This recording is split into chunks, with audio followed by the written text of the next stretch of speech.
Portanto, eu nasci em Lisboa, mas muito cedo fomos viver para Paço de Arcos, na linha de Cascais. O que foi muito bom, porque os miúdos naquela altura cresciam todos na rua e na praia. Portanto, do ponto de vista liberdade, foi muito bom. E o meu pai trabalhava já, nessa altura, numa agência de publicidade, na Lintas, e isso foi um grande impulso, porque ele tinha saído da fábrica Material de Guerra, onde era desenhador, mas desenhador técnico, e na Lintas a primeira coisa de publicidade e trazia muitas revistas para casa, tanto revistas de design e gráfica e revistas que naquela altura não havia como hoje, não é? Ter uma Ela em casa naquela altura, ou um Match Magazine, era assim uma coisa bastante, uma grande abertura sobre o mundo. Estou a falar, eu nasci em 1952, portanto nessa altura foi em 1950 e tal, portanto 58. Portanto, isso foi uma boa coisa. Ter acesso não só a livros de arte, porque o meu pai, pronto, tinha também uma certa formação gráfica e artística, e a minha mãe era mais o lado do teatro, da opereta, e cantava, e tinha cantado na rádio. Portanto, era um casal bastante moderno para a época, muito aberto ao facto que eu queria, desde miúdo que dizia que queria dançar, escrever poesia, vir para Paris e fazer teatro, fazer dança e pintura. Pronto, o destino estava traçado. Quer dizer, eu não sabia muito bem onde é que era Paris, mas quer dizer, provavelmente teria visto nas revistas que era o sítio onde as coisas se passavam e que a língua francesa interessava-me. Havia a mãe de uma amiga minha em Paço de Arcos que tinha nascido em França e nos ensinava o francês. Portanto, nós aprendíamos a língua com ela, cantávamos canções em francês. Tudo aquilo era uma alegria fazer aquilo, porque dava assim um ar diferente e muita abertura sobre o mundo. Estávamos ali fechados. Mas, enfim, mesmo assim, foi um tempo verdadeiramente como é que eu ia dizer, já de aprendizagem, não é? Ter acesso àqueles livros todos, aquelas pinturas, saber quem é o Picasso, aquilo parecia assim uma coisa mágica, não é? E ter pessoas que respondiam àquilo em casa. Eu lembro que o meu pai tinha aqueles discos antigos, 78, não sei como é que se diz em português, 78... Rotações. Rotações, exatamente, 78 rotações. Aqueles discos muito grossos, Beniamino Gigli e as óperas, e nós sentávamos à noite. Já havia televisão, mas o meu pai gostava daquilo e a minha mãe também. Pois a minha mãe cantava por cima, e nós cantávamos e achávamos aquilo o máximo. Cantarmos depois de jantar, a ópera, não sei o que, era giro. Ou então também punha sozinha, depois chorava imenso, mas já foi mais tarde.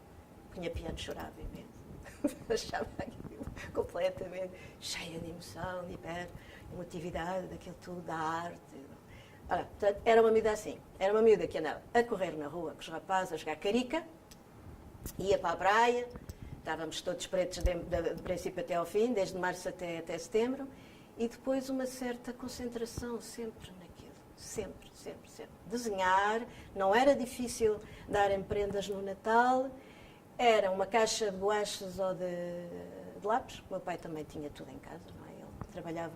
O meu pai era o humorista António Martínez, o da Estrelinha, e, portanto, ele fez vários livros de humor e fazia caricaturas para a Bola, para todos esses jornais. Depois foi gráfico nas Donas de Casa, nas seleções femininas, trabalhou com o Raul Duarte, com a Maria de Lourdes Modesto. Foi ele que fez aqueles livros da cozinha portuguesa, sabes? Pronto, foi ele que fez as fotografias e arranjou aquela parte. As fotografias era também outra pessoa, mas toda a parte, como é que se diz, de decoração, pronto, de fazer aquelas montagenzinhas, não é? Ele é que fazia isso tudo. Portanto, eu estava sempre, ia lá ver como é que aquilo se fazia, gostava também de pôr a maçã, o meu pai deixava-me pôr umas coisinhas também de decoração. E depois, mais tarde, já fiz bastantes ilustrações também. Eu fui seguindo sempre o meu pai naquilo. Publicidades, mas publicidade a distância. Mas depois foi sempre aplicando. Aquilo que fui fazendo em miúda foi sempre uma coisa que fui aplicando.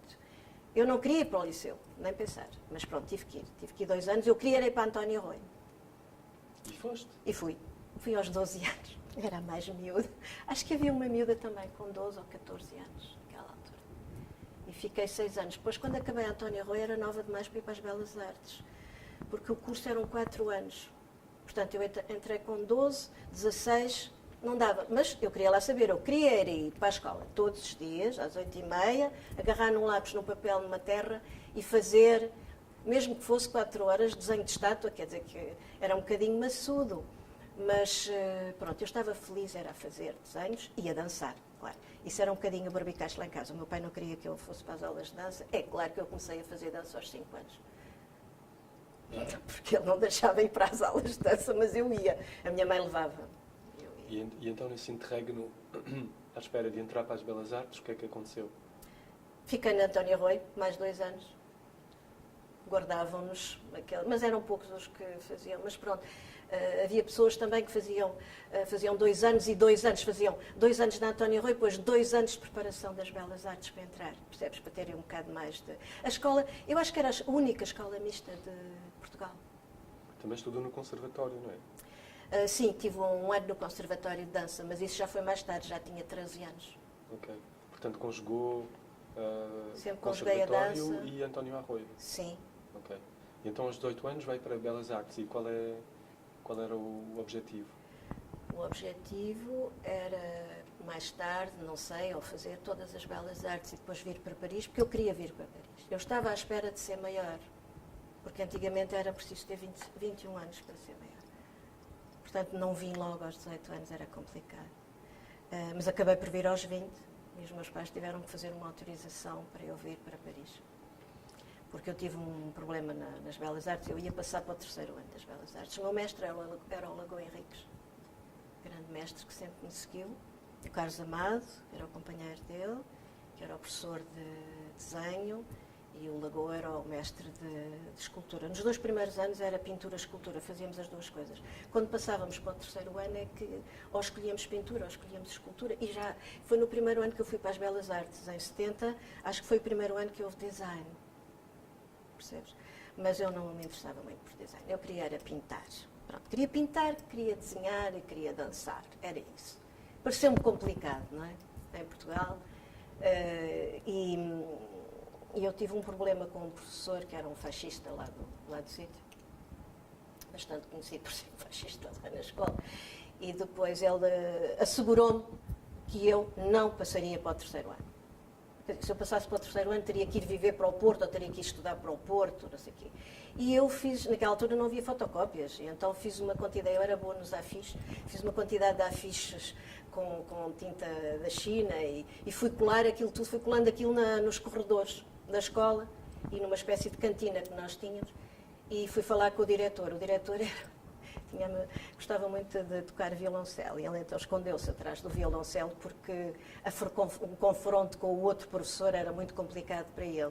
Ele disse que sim, mas acabou por não fazer. Portanto, eu estava numa situação, quer dizer, ele não me deixava passar para o 3º ano, eu tinha que ir fazer e eu queria ir para Paris. Portanto, o Lagoa Henrique disse, olha, está na altura, se calhar está na altura mesmo de ires agora para Paris. Ok, não tinha 21 anos, mas vim. Alguns anos depois, quando eu precisava de um justificativo de uma coisa qualquer da Escola de Belas Artes, a minha mãe ia lá e enquanto houve umas contínuas que me conheciam, diziam sempre, ai, é a mãe da menina que colou os afixes, foi a mãe da menina. Portanto, durante essa época em que eu ia todos os dias para António Rui, porque eu morava em Paços de Arcos, quando eu penso, acho que foi incrível que os meus pais me deixassem ir, assim, aos 12 anos, sozinha, ir apanhar o comboio às 7h10 da noite, com chuva, ainda me lembro, e depois chegar ao Caixo de Direito, ter que apanhar o 45 e chegar lá acima, a Monumental, e depois ir aquele caminho todo a pé, miúda, não é? Mas foi bom terem feito... Bom, e naquela altura a gente não pensava muito nessas cenas, mas enfim. E durante esse tempo em que foi passando, porque tinha amigos mais velhos que também estavam metidos com coisas políticas e que eu, muito miúda, comecei a ir, sei lá, por exemplo, quando tinha os meus 14, 15 anos, já ia ao Teatro Maria Matos, e haver umas homenagens maravilhosas que ainda hoje me fazem chorar quando eu penso nisso. O grupo 4, o João Lourenço, a Irene Cruz, toda essa gente que estava lá. Isso já foi um bocadinho mais tarde, talvez já tenha tido 15, 16, 17 anos, com o Urbano Tavares Rodrigues e com, como é que se chamava aquele, o Bernardo Santareno, também no São Luís. Eram grupos de teatro com o António, também fiz uma peça às cadeiras do Unesco, que era proibido naquela altura. Quer dizer, misturei-me assim com malta do teatro, que eram umas pessoas bastante ativas. E pronto, tudo isto era um bocado escondido, não é?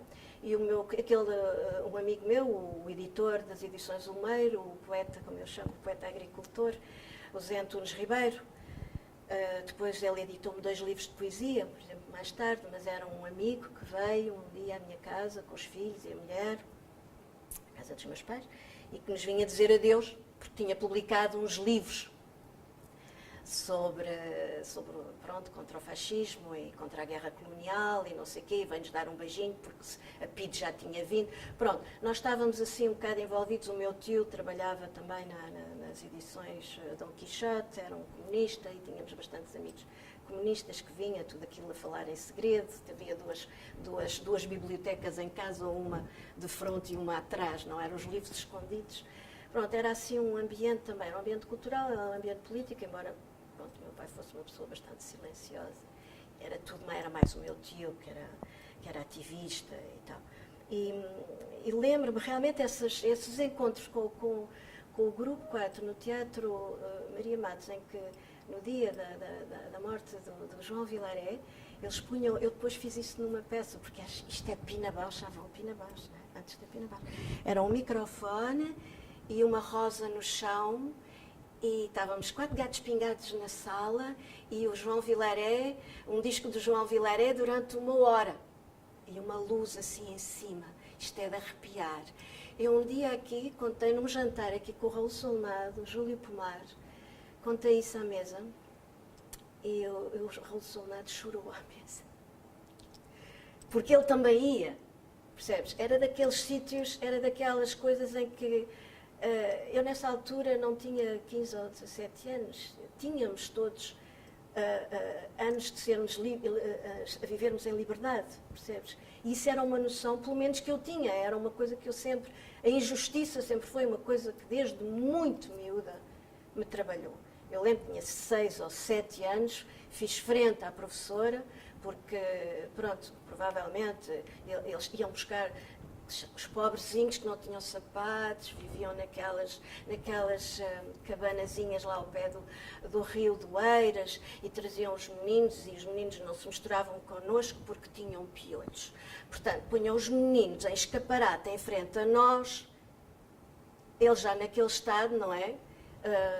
Para aprenderem o quê? Não tinham caderno, não tinham sapatos, não tinham comido, E eu achava aquilo, e a professora ainda lhes gritava, eu pus-me aos gritos, chorei, disse, não lhes bato, fiz uma cena, foi assim uma coisa, tiveram que chamar a minha mãe.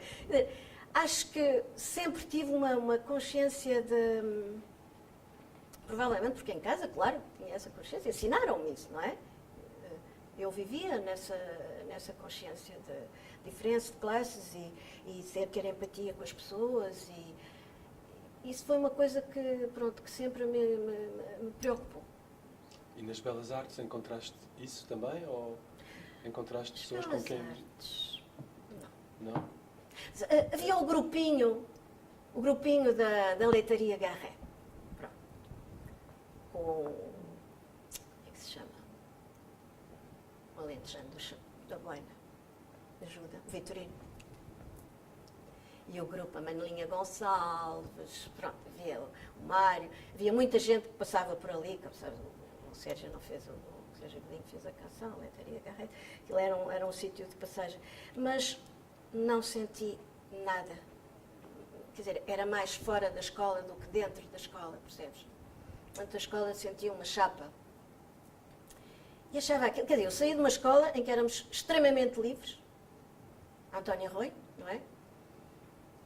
Onde tinha professores maravilhosos, tive professores realmente espantosos, e companheiros e companheiras, e todas as idades, e pronto, aquela malta naquela altura, os mais velhos queriam era namorar, eu queria desenhar, mas não há problema.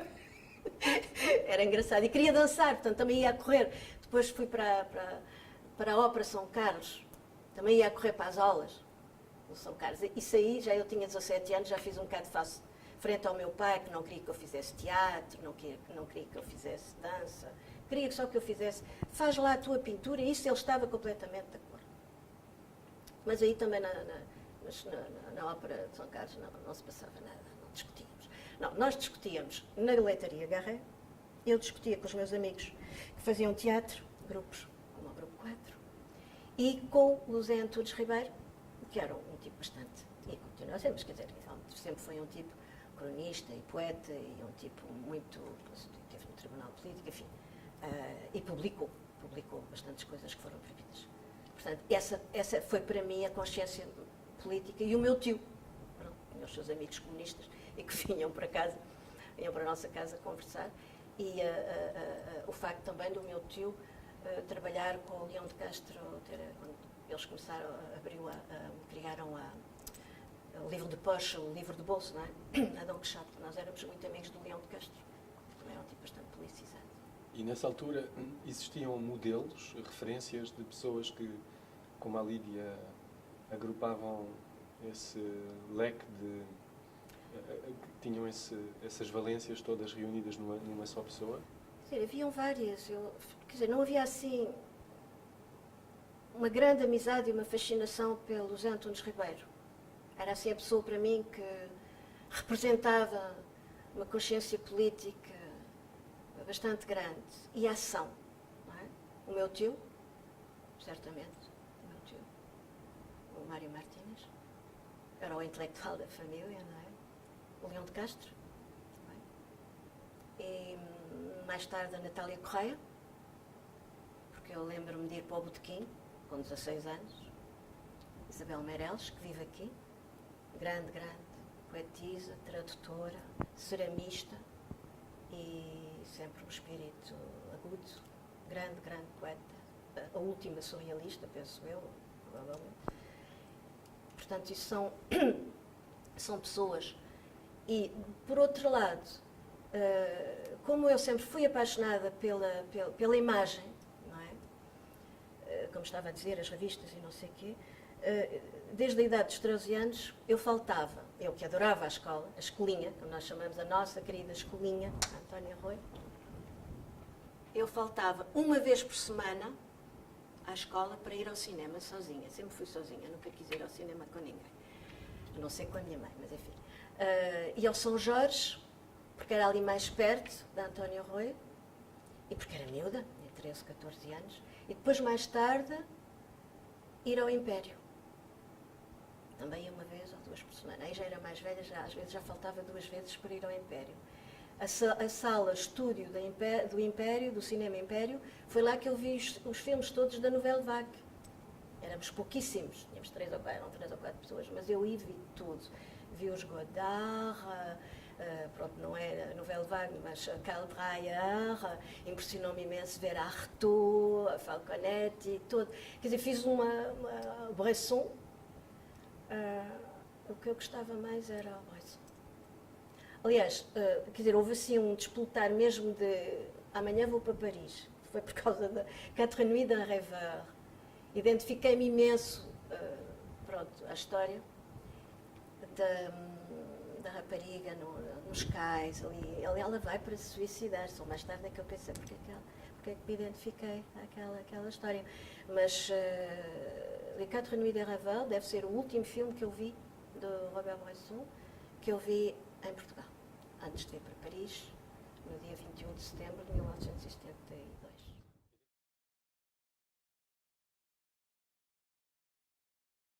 Para mim foi extremamente violento, sobretudo esta primeira viagem. Mas, e a segunda, foi a volta. Havia uns gajos da PIDE que tinham um lugarzinho, havia uma portinha, já eu não sabia o que era, se ele tipo não me tivesse posto lá dentro, eu não sabia que o gajo era da PIDE, não é? Não sei se em todos os vagões havia um gajo da PIDE, penso que não, mas no meu aconteceu, havia uma porta, o tipo abriu, pediu-me um passaporte e disse que precisava de falar comigo, e então ele viu que eu era estudante e queria que eu lhe desse nomes de pessoas que estavam nas belas artes, tentou-me embebedar, depois fechou a porta, tentou-me violar, eu consegui empurrar o gajo, bati. Histórias verdadeiramente incríveis. E depois, eu não sabia que o gajo era... Pronto, depois pensei que o gajo devia ser da PIN. E depois tirou-me o passaporte. E depois, quer dizer, empurrou-me para o corredor e eu disse que quando chegássemos a Vilar Formoso, que eu tirava o sinal de alarme se ele não me devolvesse o meu passaporte. E depois fui para o meu vagãozinho, para o meu cabinet, pronto, aquela. E nessa altura eu tinha à vinda eu consegui guardar a crochete. E as pessoas todas, eu contei as pessoas todas, ai menina, é da PID, não diga nada, não tire o sinal de alarme. Assim, pois não vou tirar o sinal de alarme, ele ficou com o meu passaporte, eu não vou, depois como é que eu vou para Lisboa? A minha preocupação não era ir para a prisão, estar ali fechada com o gajo. Eu queria chegar a Lisboa, não é? Para isso tudo eu tinha que passar com o meu passaporte na fronteira. E estava preparada a tirar o sinal de alarme e ele depois veio-me trazer mesmo a chegar a Vilar Formoso, ele veio-me trazer o passaporte. Segunda história. Outra foi viajar com uma menina morta numa cochete.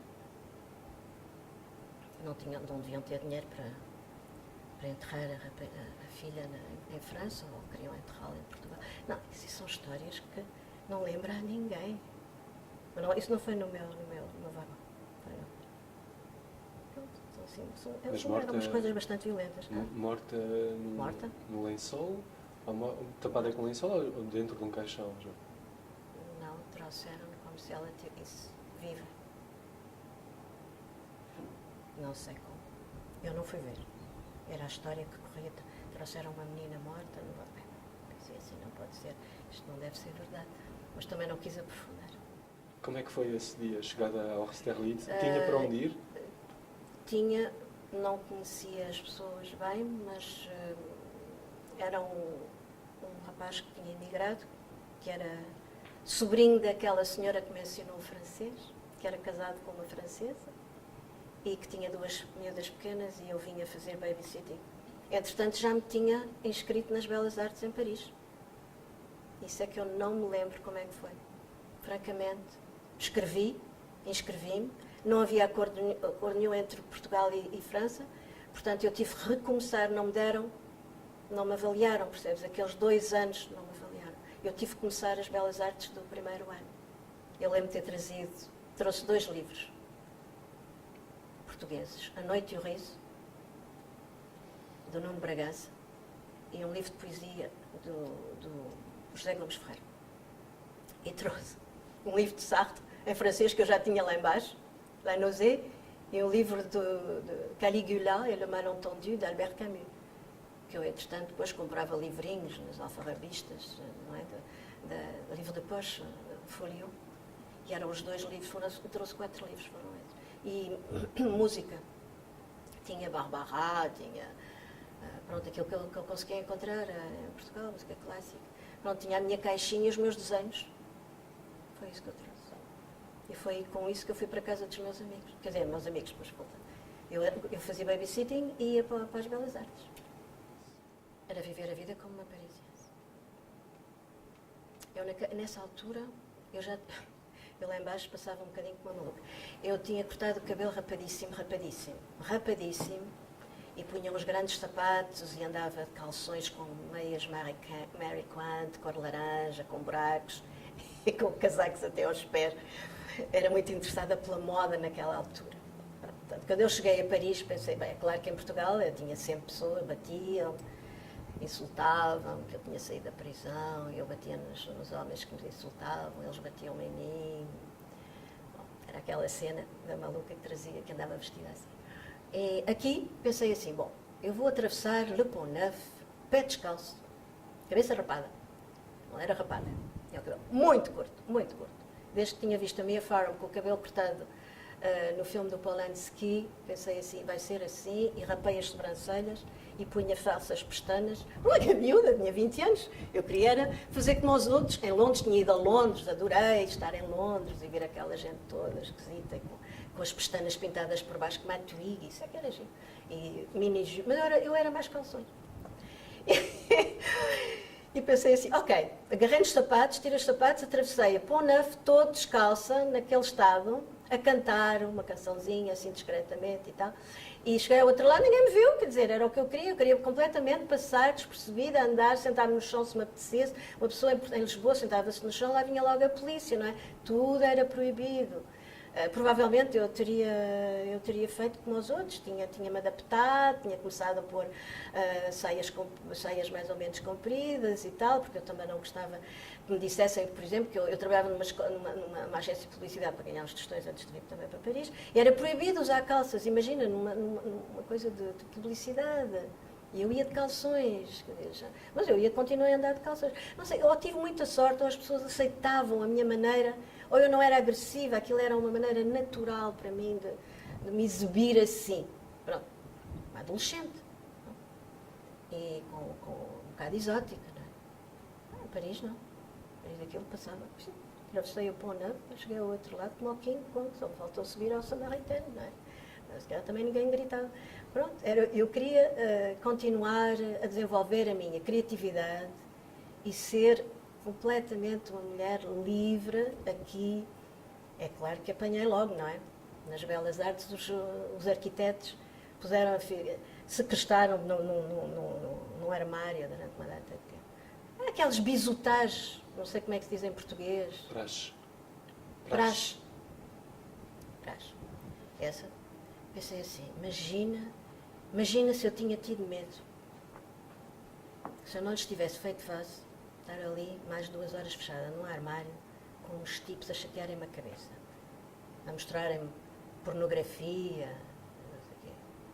Eu depois saí dali, estava num estado de nervos tal, mas eu fiz face aos tipos. Eles eram os arquitetos, eu estava em pintura, enganei-me, eu não sabia, estava à procura do ateliê onde eu ia trabalhar. O ateliê Yonkel. Os tipos disseram, on va te raccompagner. E eu, ok, não sabia muito bem francês, mas sabia o suficiente para perceber o que era te raccompagner. Levaram-me lá para o sítio deles e fecharam-me lá no armário. Enfim, comecei logo bem no primeiro. Isto foi o meu primeiro dia nas Belas Artes, como vejo.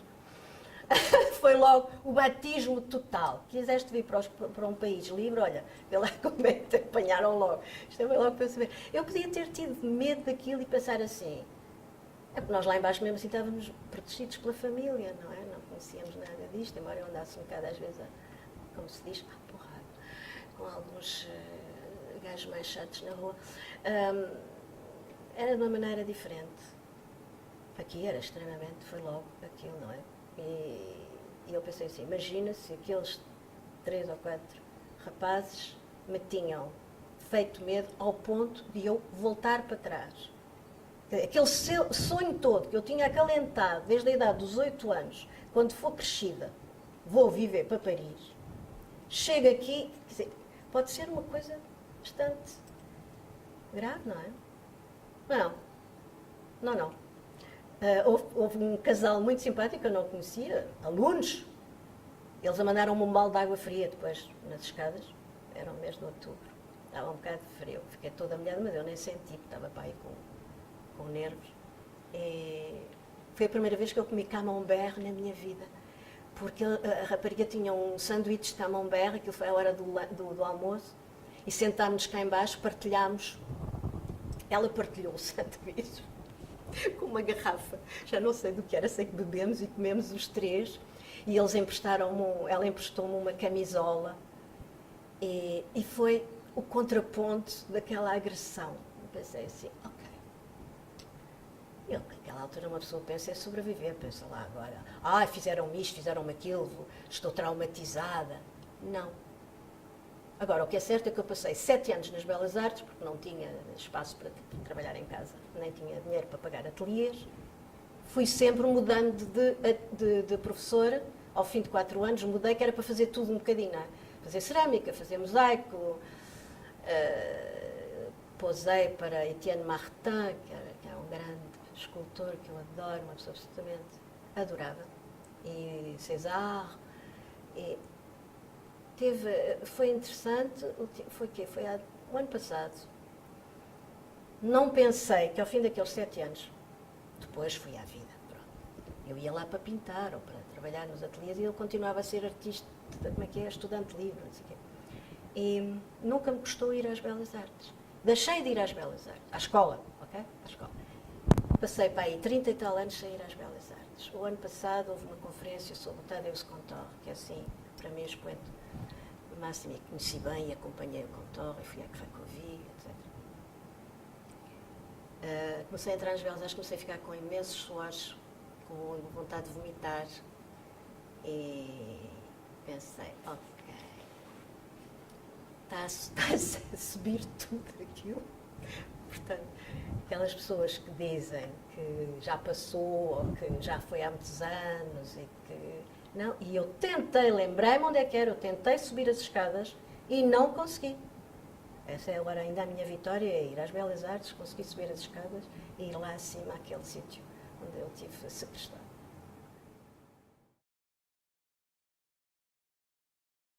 Não é que eu não tenha conhecido logo portugueses. Conheci o Jorge Martins, o pintor Jorge Martins, e nem sei muito bem como é que... sim, por intermédio precisamente dessa Gina, que me acolheu em casa com os miúdos. Era amiga, como o marido era português, ela estava um bocado no meio português, intelectual e cultural.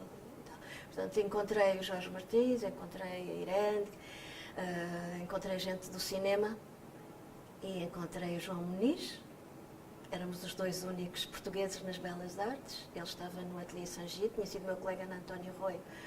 Portanto, foram assim, pontualmente, os amigos portugueses que eu tive, mais velhos que eu, de uma geração antes, e a geração das pessoas que fugiram à guerra, não é? Mas havia muitos que passavam por aqui e que iam para Bruxelas, mas havia bastantes contactos aqui também. Estou a falar isto um bocadinho antes do 25 de Abril, ok? 3 anos antes do 25 de Abril. Foram as primeiras pessoas que eu encontrei, foram pessoas ligadas à política, mas o ser parisiense e adaptar-me à língua francesa era verdadeiramente estar no meio francês. Também não foi uma coisa que eu programei. Aconteceu. Eu queria falar bem francês, eu queria escrever francês, eu queria aprender. Punha sempre a rádio francesa, havia filmes, claro, havia os filmes em francês, antigamente era assim, não é? E os filmes franceses, ainda por cima, eram dobrados. Portanto, era imerger, mesmo afundar-me na língua para depois, provavelmente, recuperar o português. Falava muito pouco português, mas continuava a ler bastante português. Portanto, quando chegou à altura, para aí 10 anos de imersão total na língua francesa, e depois perceber que há France Culture e que se pode aprender imenso com a France Culture, eu costumo dizer que é a minha faculdade, a France Culture. Porque ir para as Belas Artes, pronto, também era cruzar artistas de outras nacionalidades também, fazer a escola entretanto fui para a escola de mime, de teatro gestual polaca Magenia, onde fiquei 5 anos e me diplomei. Mas era uma escola bastante completa, onde havia a dança clássica, vinha um bailarino da escola de l'Opéra de Paris, vinha a assistente Caroline Carlson, era uma escola bastante boa. Portanto, aí também encontrei pessoas de todas as nacionalidades. Entretanto, tive um filho, portanto, também me ocupava muito do miúdo, e comecei a trabalhar num centro cultural em Montrouge, porque havia o Egídio, agora não me vou lembrar do nome. Álvaro. Obrigada. O Egídio Álvaro, que foi o primeiro a organizar performances e isso. E o Egídio era o meu patrão, porque ele era o diretor daquele centro cultural, era uma coisa, trabalhávamos com os miúdos na rua e outros. Pronto, foi também o contacto com a língua portuguesa, guardar o contacto com a língua portuguesa foi com o Egídio. Que ele também fazia vir, por exemplo, eu trabalhei com o Miguel Ieco, aqui, com a Maria Cabral, que foi companheira do Ieco, eles vieram fazer aqui umas performances, eu depois fiz uma performance com o Miguel Ieco aqui, lá embaixo, no Monumento das Descobertas. Pronto, houve sempre, quer dizer, os primeiros 10 anos também foram um bocadinho complicados a nível da relação com a malta portuguesa que fazia coisas aqui, porque, a parte de algumas associações, não havia nada. Quer dizer, havia a Gulbenkian.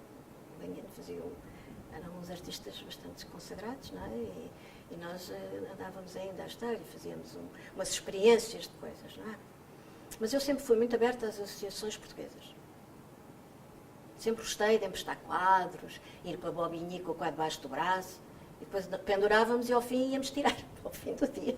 Era uma exposição. Agora está super na moda fazer uma exposição volante, mas naquela altura, a malta que dizia que horror deixar o quadro só um, tu devias exigir, era sempre aquela cena, devias de exigir isto e aquilo. Mas espera aí, quer dizer, a gente está aqui para participar ou está aqui para exigir? Vou reclamar o quê? Espera aí, deixa-me, quando for mais velha vou reclamar, porque nessa altura já tenho cabelos brancos e vou pedir respeitinho, por enquanto vamos animar a festa e tal. Sempre gostei disso. Sempre gostei de ir dar aulas de dança, ao teatro, sei lá, Melã, gastar 5 horas para ir dar 1 hora de aula, quer dizer, era uma loucura, não é? Mas era giro. Achava piada a isso. Gostava. Sempre gostei de... Não sou pessoa para meter em coletivos, é sempre um bocadinho, não é independente, não é? Mas quando estou ali é para colaborar. Gosto disso.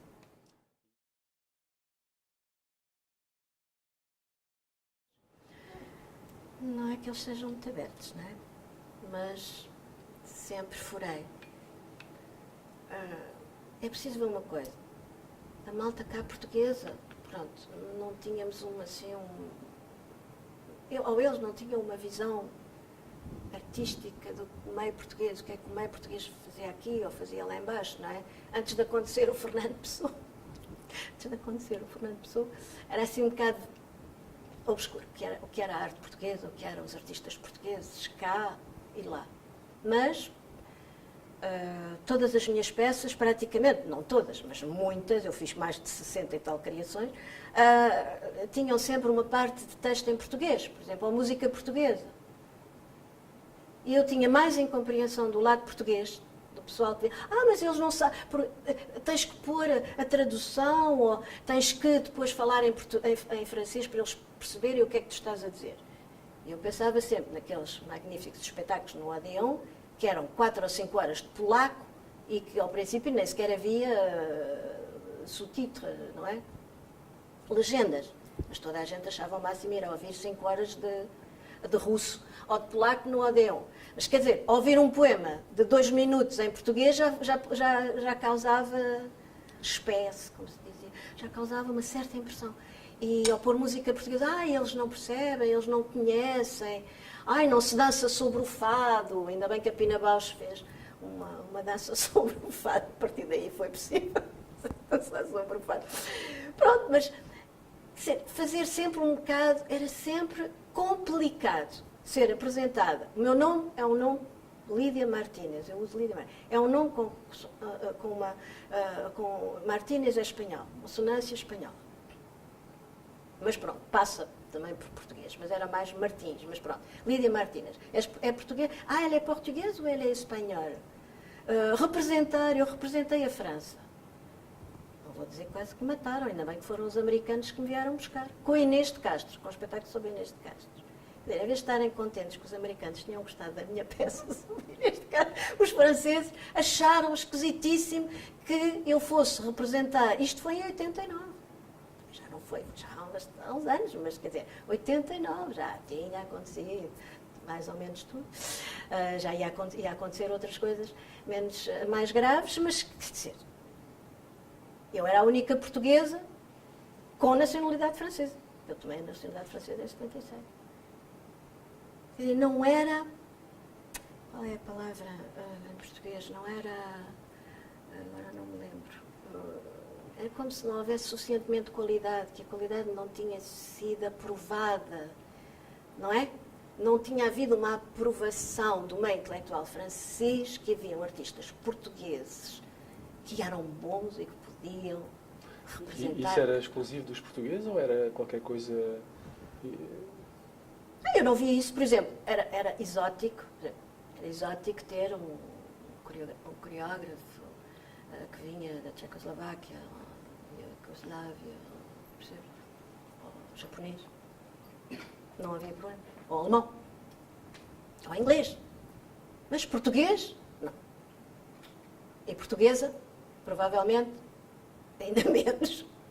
Depois veio a nova dança, mas isso já foi em 90 e tal, não é? Com o Europol e aquelas cenas todas. Já veio a não dança, com pessoas como o Fiadeiro, a Vera, e pronto, que foram já, porque se inseriram num movimento francês de não dança. Portanto, eu era aqui uma espécie de electron livre no meio da dança. Será que eu sentia-me no meio da dança francesa, embora, como te digo, eu nunca fui subsidiada aqui, por exemplo. Tive uma ajuda uma vez, porque representei Portugal. Representei a dança portuguesa no Centro Jorge Pompidou 2 anos de seguida. Aí já eram os portugueses que diziam, mas ela é francesa. Eu dizia, isto nunca vai dar certo. Quer dizer, de um lado sou portuguesa, não posso representar a França, e depois do outro lado sou francesa, já não vou. E além disso, os franceses também diziam isso. Mais maintenant elle est plus française que portuguesa. Veja lá se vocês se entendem. Porque assim, se olhassem para o trabalho, pode ser que me encontrem um caminho, um fio, um espaço, um rio, sei lá. Tomem lá o rio, vão lá seguir o fio. Inês de Castro, não sei o quê, não é um mito português. E alors? Os americanos gostaram.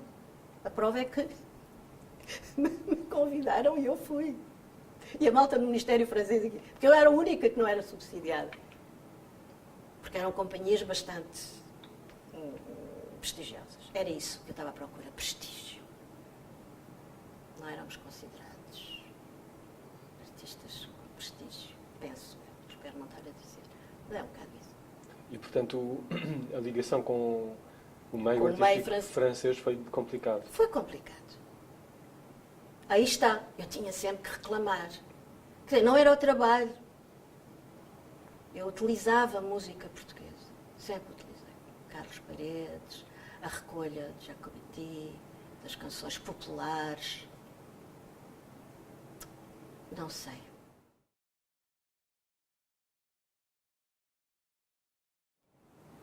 A Lídia ia com alguma frequência a Portugal mostrar o seu trabalho? Quer dizer, fui mais ao Porto. A festivais, o Festival da Fábrica, ao Ballet Teatro. O que fui mais? Vários. Em Lisboa dancei no Bando, dancei no CCB, dancei em espaços que não eram, que eram espaços mais performativos. Como o Museu das Descobertas, não é? O Monumento das Descobertas. Esse é bastante oficial, aliás. Mas no ACARTE, não é? Assim, o mais prestigioso deve ser o São João do Porto, ultimamente, há 3 anos, que me encomendaram uma peça, o Nuno Carinhas, e eu escrevi a Pinóquio, criei a Pinóquio. Disse que ela ia ser tripeira, que ia nascer no Porto. E eles pensaram que era o Nuno, até julgou que eu me tinha enganado, que era o Pinóquio. E eu disse, não. Vocês convidaram 5 artistas para criar uma peça. Portanto, fazia ser teatro como dança. Mas há 4 homens e uma mulher, sou eu. Então eu vou fazer a Pinóquio. Pronto, foi assim foi uma brincadeira séria. Mas eu agarrei na ideia e escrevi mesmo. Escrevi mesmo a Pinóquio. E então? E nasceu no Porto. E então? Quem é essa Pinóquio? Quem é esta Pinóquio? É a Pinóquio aquela que diz, antes de saber respirar, sonhei ser a criança de alguém. Por exemplo, vou nascer. Ela fala assim, vou nascer! É agora! A peça dura 1 hora. Estou em cima de um caixote, ao princípio, os primeiros 18 minutos, estou em cima de sapatos vermelhos com 12 ou 13 centímetros de altura, como se tivesse pregado, como uma caixa de boneca de música, não é? Estou para ter verdadeiramente o corpo for uma boneca que não pode mexer, não é? Okay. Durante 18 minutos e 12 segundos tenho um texto cronometrado com um apito de comboio que está montado assim, o texto. E a pouco e pouco a Pinóquia vai tomando vida até virem dois Pinoquinhos que me arrancam da caixa e aí é que eu depois deitam-me no chão e aquilo, a cenografia muda e depois a Pinóquia nessa altura já dança, já anda e faz o percurso um bocado do Pinóquio.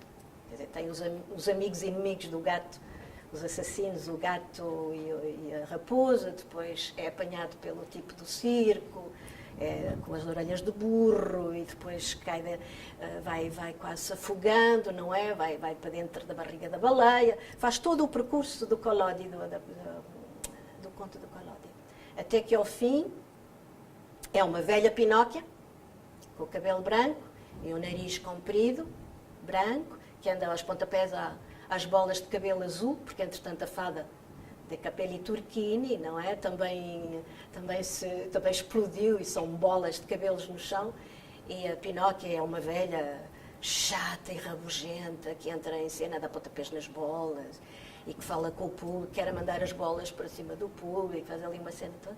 E depois ao fim há um grande a cortina abre-se e atrás tem um grande projetor, assim, 1000 assim em cima do público, não é? Faz assim.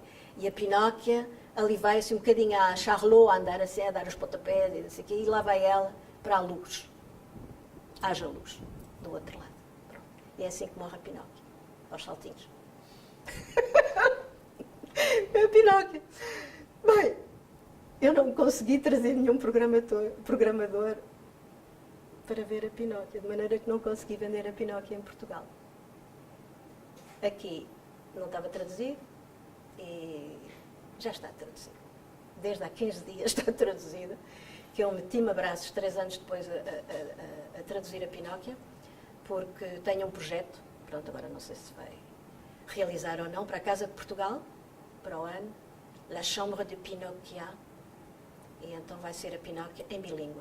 Porque é verdadeiramente, desde o princípio, as minhas peças, sejam coreográficas, que têm sempre um textozinho em português, há sempre qualquer coisa que tem a ver com a língua portuguesa, com a poesia portuguesa, e com a cena da Inês de Castro, que é uma coisa que vai acontecer em 84, e que eu começo a escrever cartas de amor fictícias entre Pedro e Inês e a assiná-las do sítio onde estou e do dia. Portanto, Inês, Paris, 1994. E o Pedro responde. Se eu estiver em Coimbra, Pedro responde. 1998, Quinta das Lágrimas, Pedro. Nova Iorque, eu vivi 3 anos em Nova Iorque. Ele escreveu, assinei de Nova Iorque. Tentei fazer umas em inglês, mas é um bocadinho complicado. Mas pronto, é este jogo. E sempre tive a vontade de me as enviar a mim próprio para ter o cachê dos correios. E nunca fiz isso. Mas hei de fazer. Acho que c'est trop blague. Eu não quero cair na anedota. Percebes? Quero que as coisas se imponham a mim e eu não as quero bem controlar. Quero acomodar-me à ideia que vem, mas dizer, como eu disse agora, era giro fazer. É giro fazer. Mas há coisas que é giro dizer, que se vai fazer. E depois é só giro dizer que se vai fazer. E há outra coisa que se impõe, e essa é que se deve fazer.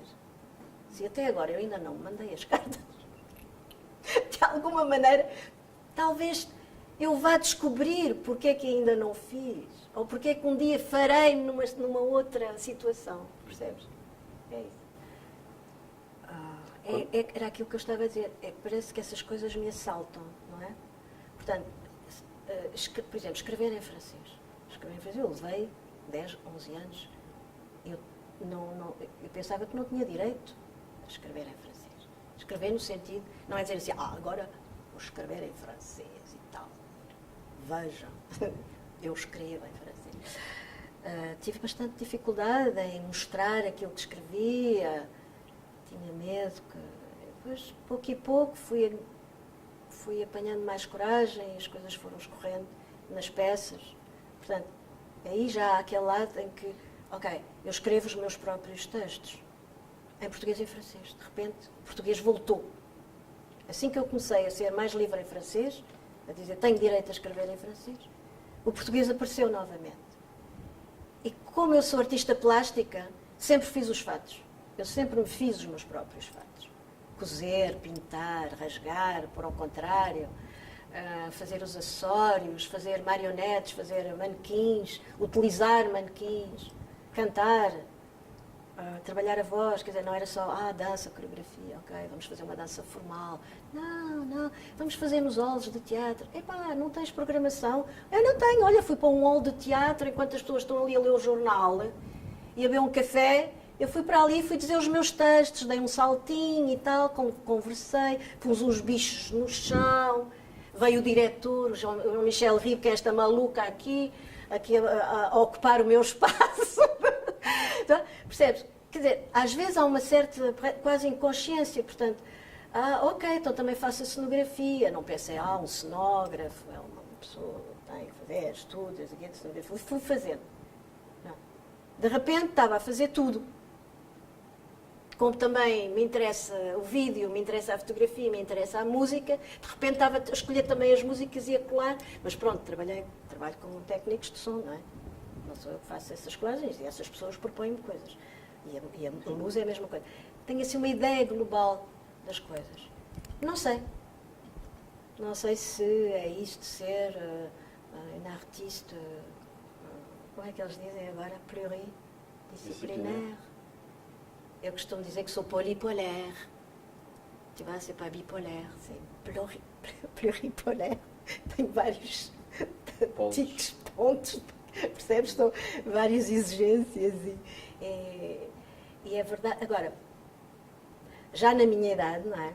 Agora, nesta altura do campeonato, como se dizia antigamente, nesta altura do campeonato, o que é complicado não é a minha energia, porque eu tenho energia. É decidir durante o dia o que é que eu vou fazer. Parece estúpido, mas pronto. Por exemplo, eu olho para os meus livros de objeto, tenho montes de livros de objeto. A coisa que mais me acalma é desenhar. Posso estar horas e horas a desenhar no livro, a fazer continuar o livro. Pronto. A pintura, eu não tenho espaço em casa para pintar, mas pinto na mesma. A cerâmica, continuo a fazer imensa cerâmica, mesmo se é um quarto de 27 metros quadrados, que eu chamo mon petit couloir musée, ou mon musée couloir. É que há tanta coisa boa para fazer que eu às vezes fico paralisada porque não. Então vou para a rua. Vou para a rua andar. Percebes? Por exemplo, levo um caderno para desenhar, levo a máquina de fotografar, levo uma coisinha para bordar e vou para a rua. E na rua vai acontecer qualquer coisa.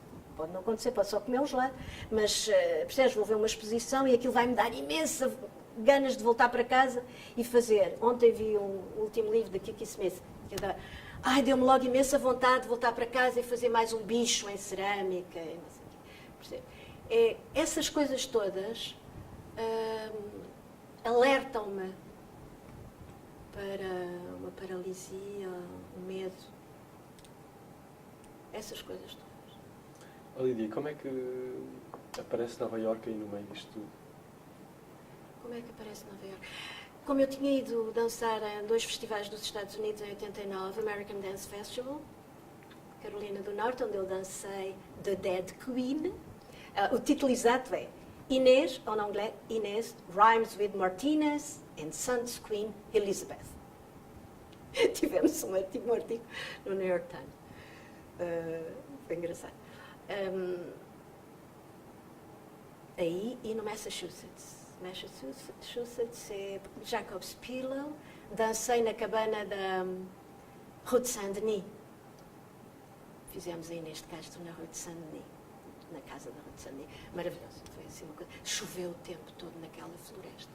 Foi magnífico. E depois fomos para Nova Iorque. Nova Iorque não dancei, mas fiquei com aquela ideia. Tenho que vir fazer alguma coisa em Nova Iorque. Depois passaram-se 2 anos. Encontrei um rapaz que era fotógrafo em Nova Iorque. E pronto. Fiquei com o noivo de Nova Iorque. Vivi em Nova Iorque e segui o noivo para Nova Iorque. Foi aí que eu vivi 3 anos, no meio de fotografia de moda, e de coreografia e de cinema. Portanto, encontrei assim pessoas bastante engraçadas. E a aventura durou 3 anos? A aventura durou 3 anos. E por acaso encontrei bastantes portugueses lá que faziam cinema. Quem, por exemplo? O Joaquim Almeida. A pintora Isabel Pavão, naquela altura, estava lá a estudar. o Bruno de Almeida, era um grande amigo também, e depois apareceu por lá Fernando, lembra-me da Abelha na Chuva, Fernando Lopes.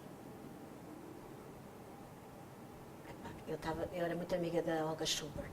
A Olga Schubert conhecia aquela gente. O Martim, é a mulher do Martim, Gwen, que era uma fotógrafa bastante conhecida, amiga da Hélène Marx. Foi assim uma cena bastante boa. E não lhe passou pela cabeça ficar por lá? Sim, era um bocadinho longe de Portugal, para a minha mãe, para o meu filho, portanto, era assim um bocadinho complicado. Mas era preciso uma green card e eu já tinha sido parado 2 vezes no aeroporto com o do FBI, porque eu tinha feito de contas, tinha perdido o passaporte para ter outro número de passaporte, já tinha ido ao Canadá para ter um visto. Bom, já estava a ficar complicado e eles não brincam com aquilo. Sem green card, eu não queria ficar sem papéis em Nova Iorque, era bastante complicado. E aí quando voltou, colocou-se a hipótese de ir de regresso a Portugal? Não. Mas durante 5 anos fui dançar todos os anos a Nova Iorque. Eu dancei muito em Nova Iorque. Nesses 3 anos, criei umas 5 ou 6 peças. E depois fui dançando até o 9/11. Fui todos os anos dançar lá. Dia Center for the Arts, Bags. Quem é que a programava lá? O Dia Center for the Arts, que é um centro que é conhecido por outras coisas também, pelas artes plásticas. Performing Arts, University Settlement e Brooklyn, Gowanus Arts Exchange, que é um sítio que se abriu muito também ultimamente, que era um sítio bastante com muitas coisas cívicas sobre homossexualidade, gender. Naquela altura já se falava muito nisso lá, não é? E feminista. Essa matriz feminista interessou-a sempre? Sempre. Sempre. E penso que é bastante visível praticamente desde a primeira Inês. Desde a primeira Inês de Castro. Já vou em 26 ou 27 espetáculos sobre Inês de Castro. Há sempre qualquer coisa que tem a ver com o espetáculo anterior. Seja na banda de som, seja nas cartas de amor, seja um elemento que aparece, um acessório. Sim. Aliás, a peça que foi escolhida para o ano indonesiano, que aconteceu há quantos anos? Há 15 anos, foi há 13.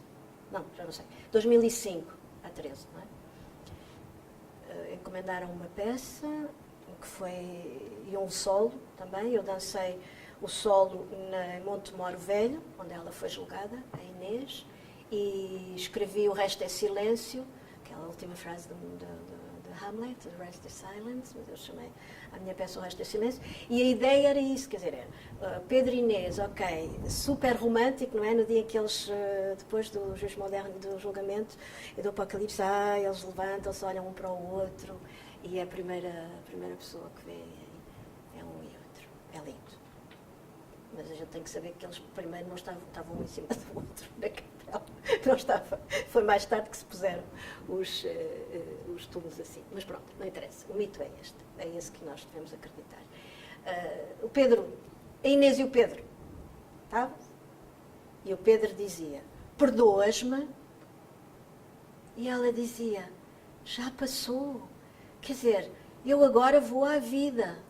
Eu agora vou viver uma vida outra do que aquela que eu poderia ter vivido se me tivesses defendido, se tivesses sido mais corajoso. Quer dizer, ela tem umas coisinhas a reclamar, vamos dizer assim, com humor.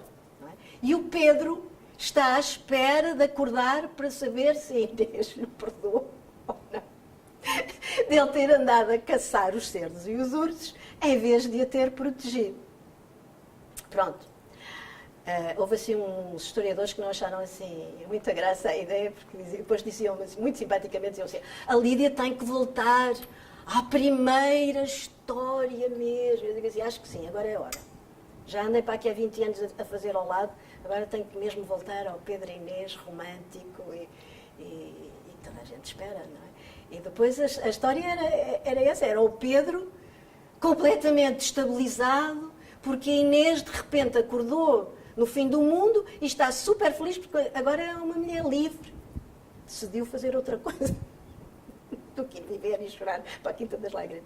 Pronto, foi essa a ideia. Portanto, foi talvez a mais feminista.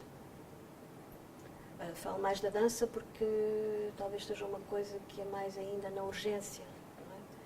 Não é?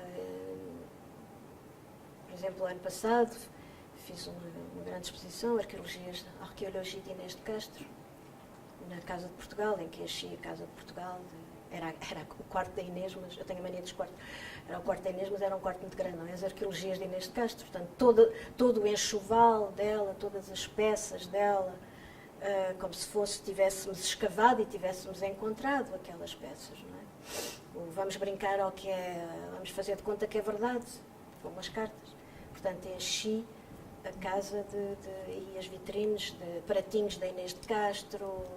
Pronto, fiz cerâmica, bastante cerâmica, era muita cerâmica, bonecada, cabinet de curiosité, coisas suspensas, muitos laços, muitos laços. A ideia do dar o nó, atar, no sentido de faire du bien, de nouer. É uma coisa que eu reparei, talvez por causa dessa diversidade das coisas, como é que elas dão um laço, não é? Como é que elas se casam. E a fitinha, estávamos a falar do saco do pão, a fitinha, o lençol, rasgar o lençol, pedir às pessoas para me darem bocados de tecidos e cozer isso tudo numa peça, a mistura da peça da cerâmica com um fato todo feito com peças, com tiras, coisas recuperadas de lençóis ou de cortinados velhos. De letamine, pode ser etamine, ou pode ser linho, ou pode ser algodão. Percebes? Mas gosto dessa ideia das ripas, cozer isso tudo, fazer uma espécie de... eu chamo as suspensões, não é? Portanto, tem sempre tudo a ver com tudo. Eu depois posso dançar com essa peça. Portanto, se eu tivesse um ateliê, se eu não tenho ateliê, gostava mais de ter um ateliê, para poder precisamente, talvez, visualizar, investir, dizer, ok, então vamos lá, agora vamos só fazer pintura, ou vamos desenvolver a pintura durante uns tempos. Mas mesmo quando eu posso ter uma exposição ali, podia ter feito só uma exposição de pintura e desenho. Não é possível. Não é? Tive logo que arranjar uma maneira de ir buscar ramos de árvores, pendurar, dar nós, fazer cabinet de curiosité, pôr palavrinhas escondidas atrás do pano. Pronto, tem que ser uma coisa de vida. Não, as coisas todas assim, tudo muito bem medidinho, os quadros, tudo com um ar de c'est une galerie, uma galeria de pintura e está tudo muito limpinho, as pessoas vêm para ver as pinturas e dão a volta. Não é o meu trabalho. O meu trabalho é tudo. É tudo. E é a correspondência depois que eu consigo encontrar na instalação. Eu levei 52 horas a montar esta exposição. Foram 6 dias, 4 ou 5 dias. 10 horas por dia, praticamente, ali, a saber onde é que está. No chão, tem que ser no chão também. Tem que ser no chão. E não foi até à porta. Há coisas... Fui fazer uma residência na Arte Total em Braga e investi o jardim todo da Cristina. É um espaço bastante. E atei aquilo tudo, atei as árvores todas, colei as cartas de amor às árvores e pronto, fui comprar lã, atei aquilo tudo, atei o jardim todo. Depois foi-me embora. E passado, sei lá, 3 anos, ela diz que ainda há uns bocados de lã que estão atados. E a Graça Passos também me disse isso, no centro. Também pus lá uma árvore de desejo. Fiz uma data de desejo para as pessoas pendurarem nas árvores. E depois havia lá um bidon que estava vazio. E eu limpei aquilo tudo e depois pus bastantes poemas e bocados de poemas e novelos de lá, para as próprias pessoas, depois, quando eu me fosse embora, fizessem uma oração, um poema, um pedido, coisa assim. E a árvore ficou cheia daquilo. E ficou bastante tempo. Ela ia-me sempre dizendo, ainda há 1 ou 2 que estão ao vento. As orações dos tibetanos lá em cima, não? Gosto dessas coisas. Pronto, é estas coisas, depois o tempo lá fará a obra dele, não é? Eu fiz o meu. Agora aproveitem e brinquem lá com isto. Isto é a sério. Pode ser uma coisa a sério no momento em que a gente faz, não é?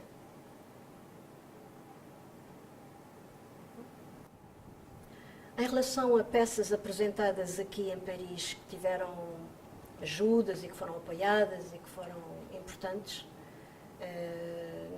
na Fundação Gulbenkian, na Avenida Ianá, fiz 5 deambulações. Por exemplo, fiz O Resto é Silêncio, em bilíngue, em que fizemos também uma deambulação. Começámos cá em baixo, fomos subindo as escadas, depois fomos lá para cima, no corredor. Pronto, foi realmente um espaço, era um espaço muito bonito, maravilhoso, com uma acústica maravilhosa e com uma facilidade também de circulação que permitia este tipo de eventos. E, portanto, acho que fiz 5.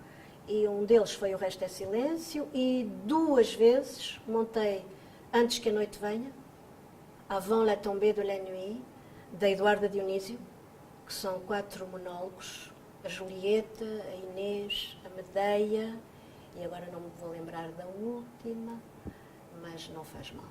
Pronto, a Julieta, a Medeia, a Inês... Bom, na segunda vez, a Eduarda Dionísio veio, sempre em bilíngue. E a Gulbenkian, aliás, ajudou-nos com um subsídio de tradução e conseguimos depois traduzir e encontrar um editor. Portanto, o livro estava esgotado em Lisboa, na Cotovia, da Eduarda Dionísio, que foi ótima, sempre me deu os direitos para montar e para perceber. Foi sempre uma pessoa, eu adoro a Eduarda, tenho um grande respeito pela Eduarda. E ela veio e fizemos 2 vezes, fizemos duas montagens diferentes. A segunda montagem foi mesmo muito engraçada, porque lá em cima a sala era grande, era a hora do jantar, e servimos uns termossos e vinho, e a Medeia ia servindo o público, e a Julieta também, e foi muito engraçado essa segunda peça. Quer dizer, a primeira, Diz que a Noite Venha, foi assim um bocadinho mais rigorosa, não é? Éramos para aí 10 pessoas, quer dizer, eu conseguia levar-se, estava lá desde as 9 da manhã a fazer as marcagens todas, as pessoas estavam a trabalhar, depois vinham, é claro que eu já tinha ido ensaiar, aliás, a Medeia, eu ia ensaiar no Asilo Sec, porque ela era diretora, era diretora de uma escola para crianças, fazia teatro amador, mas quis fazer a Medeia, eu sabia que ela era muito boa naquilo. O único tempo que a gente tinha para ensaiar era quando ela vinha jantar. E eu acabei por fazer uma Medeia à mesa, quer dizer, se nós não tivéssemos ensaiado na altura em que ela estava a comer, provavelmente nunca me teria vindo à ideia que ela ia fazer uma Medeia a fazer o jantar. Foi bastante... Daí também a facilidade em com que ela ia para o público servir o vinho, cada um apanhava umas palavras em português, porque as pessoas são muito mais curiosas, os franceses também, destas coisas das artes, gostam de aprender e de saber e de tudo. As pessoas que trabalharam comigo, que são franceses, sempre quiseram saber coisas de Portugal e hoje, pronto, hoje Portugal está mais na moda, mas no meu tempo era assim. Outra coisa que eu me esqueci de dizer foi o Festival de Teatro Português, que foi bastante importante. Eu participei 5 anos nesse festival. E Carlos Pereira, que era diretor do festival, portanto, para cada um dos festivais eu fiz uma criação bilíngue. E foi indispensável ter havido isso. Trazia pessoas Portugal. Algumas daqui, mas havia poucas pessoas que faziam. Eu acho que era a única que fazia dança. Coreógrafa, acho que fui a única durante uma data de anos. Agora já há outros coreógrafos portugueses, de outra geração, mas da minha geração era a única. Estabelecidos em Paris? Estabelecidos em Paris. Em Paris, não sei se em França, mas se calhar um bocadinho. Mas não os via, percebes? Não sei, acho que sim. Acho que foi assim que aconteceu. Mesmo encenadora, ou dramaturga, era eu, não havia outro. O Festival de Teatro Português foi uma coisa muito boa. Espero que um dia percebes, se dê o valor ao que aquilo foi. Uma maneira muito, muito interessante de trabalhar com as associações também, portanto, entre amadores e profissionais, como é que aquilo se fundiu e se organizava, e brasileiros também. Apresentei uma companhia brasileira e de repente depois veio outra, a Gabriela Scherer, a Denise Namura, foi realmente depois o António, com a companhia do A2, foi muito, muito bom. Durou 5 anos. Portanto, estava a esquecer disso. Com um público mixto, percebes? Mas com muitos portugueses. Isso foi bom.